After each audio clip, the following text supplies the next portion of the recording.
আমার বাড়িতে ভাত রান্না করতে ভাত খাবো, ভাতের পাতিল মধ্যে নিয়ে চলে গেছে। তাদের ওখান থেকে ফোন টাকা এগুলো নিছে। একজনের অটো ভাঙচুর করে তার ব্যাটারি চুরি করছে। প্রশাসন আসার পর আমরা কথা বলতেছি, ওরা দাও চাকু সব নিয়ে আসছে। আমরা এখন প্রশাসনকে বলতেছি আপনারা আটকান। তারা আটকান বাদ দিয়ে আরো যায় ওদের উৎসাহ দিছে। আমাদের পাশে থাকেনি। প্রশাসনের জন্য ওরা আমাদের এলাকায় ঢুকতে পারছে। পরে মহিলাদের মারছে, আমাকে ইট দিয়ে বাড়ি মারছে, আমাকে ডাউনি ধাবড়াছে। আজকে মূলত ঘটনা হয়েছে কি, ওরা ঠান্ডার পট্টি যেটাকে বলে উত্তর চালপাড়া, ওখানকার ছেলেরা প্রায় মদ গাঁজা নেশা করে আমাদের এদিকে আসে মেয়েদেরকে অনেক উত্তক্ত করে। আমরা এটা নিয়ে প্রশাসনের কাছে জানাইছি অনেকবার, কোনো বিচার পাইনি। ন্যায্য বিচার পাইনি। আমাদের এখানে আসে চাঁদা না দিলে আমাদের এলাকার ছেলেকে মারধর করে।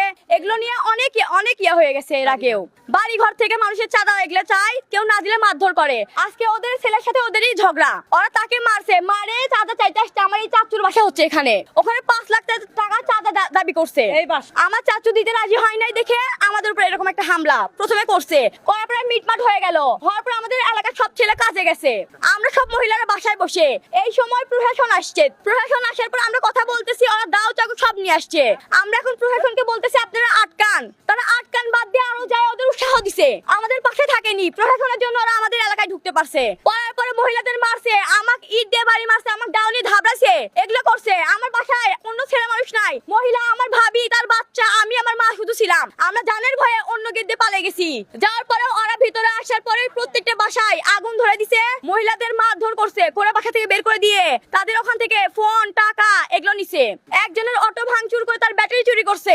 হ্যাঁ, ওদের ছিল বিশু, ওদের ভিতরে ছিল বিশু, পাইলট, মাঙ্গু।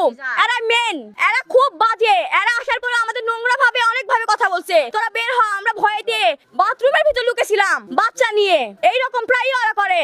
ওরা মদ গাঁজা খায়, এইদিকে আসে মহিলাদের এত বাজে ইয়ে করে। আমরা এটা ন্যায্য বিচার চাই।